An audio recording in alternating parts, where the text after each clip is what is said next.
নমস্কার বন্ধুরা, Bengali moms কিচেনে আপনাদের সবাইকে স্বাগত। কেমন আছেন বন্ধুরা? আশা করছি সবাই ভালো আছেন, সুস্থ আছেন। তাহলে আজকে আমরা না গিলেমেটের রান্না করতে চলেছি, শুধু দুটো উপকরণ দিয়ে। তো আজকে রবিবারের বাজার, আর সকাল সকাল গিলেমেটে এরা মাংস নিয়ে এসছে। আমাদের এরা গিলেমেটে কিন্তু খুব ভালোবাসে। তাহলে চলুন ঝটপট করে বানিয়ে নিই। দুটো উপকরণ বলেছি, পেঁয়াজ আর শুকনো লঙ্কা, ব্যাস। রসুন আদা আমি কিছুই দেবো না, শুধু নুন হলুদ আর শুকনো লঙ্কা পেঁয়াজ, এটা আমি মিক্সিতে বেটে নিই। আর এই যে গিলেমেটেটাকে আমি আগে থেকে আমি কেটে পরিষ্কার করে ধুয়ে রেখে দিয়েছি। আমি ধুইনি, ধুয়েছে আপনাদের দাদার, কেন আমি এত মাংস খেতে ভালোবাসি না, তো আমার একটু ঘৃণা লাগে, তো ওই বানায়, ওই ধুয়ে দিয়েছে আজকে। তো চলুন রান্নাটা দেখাই। দেখুন আমি কড়াইতে তেল আছে, আমি এক্ষুনি ওই ফ্রোজেন চিকেনটাকে ভাজলাম, ফ্রাই করলাম, তাতে একটু তেল বেঁচে গেছে। তো আমি ওই তেলেই দিয়ে দেবো এই যে পেঁয়াজ আর শুকনো লঙ্কা, এই বাটাটা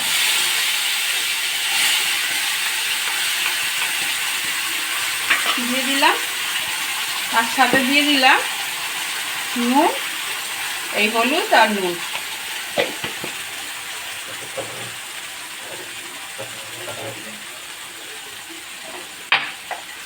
কখনো গিলেমেটে এইভাবে বানিয়ে দেখবেন ভালো হয়। সবসময় আদা রসুন বাটা দিয়ে ভালো লাগে না।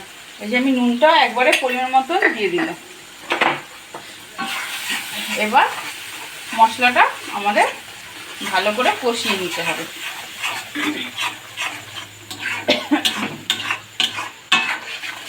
মশলাটাকে আমরা ভালো করে কষিয়ে নিই। দেখুন বন্ধুরা, আমাদের মশলাটা কষানো হয়ে গেছে, এই যে তেল ছাড়তে শুরু করে দিয়েছে। আমরা এবার কেটে ধুয়ে রাখা গিলেমেটেটাকে দিয়ে দিলাম।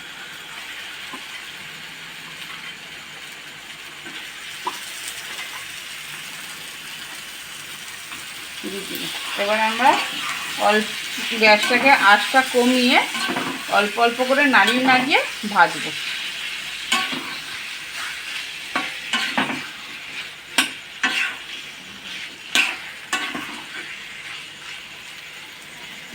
অল্প অল্প নাড়িয়ে আমি নুন হলুদ তো আগেই দিয়ে দিয়েছি।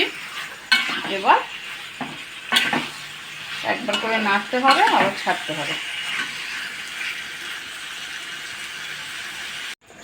দেখুন আমাদের প্রায় 15 মিনিটের মতো আমি ঢাকা দিয়ে রেখেছিলাম।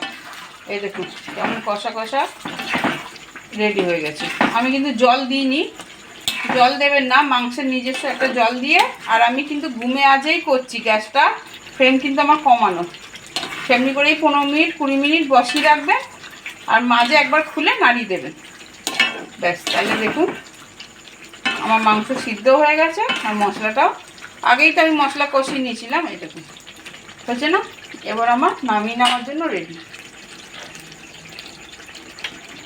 চলুন আমি নামিয়ে নিই। দেখুন বন্ধুরা, এই যে আমার লাল লাল ঝাল ঝাল করে দুটো উপকরণ, শুধু পেঁয়াজ আর শুকনো লঙ্কা বাটা দিয়ে দেখুন কি সুন্দর গিলেমেটে রান্না হয়েছে, ভাজা ভাজা। তো অবশ্যই ট্রাই করে দেখবেন। তাহলে ভালো লাগলে লাইক করবেন। ধন্যবাদ।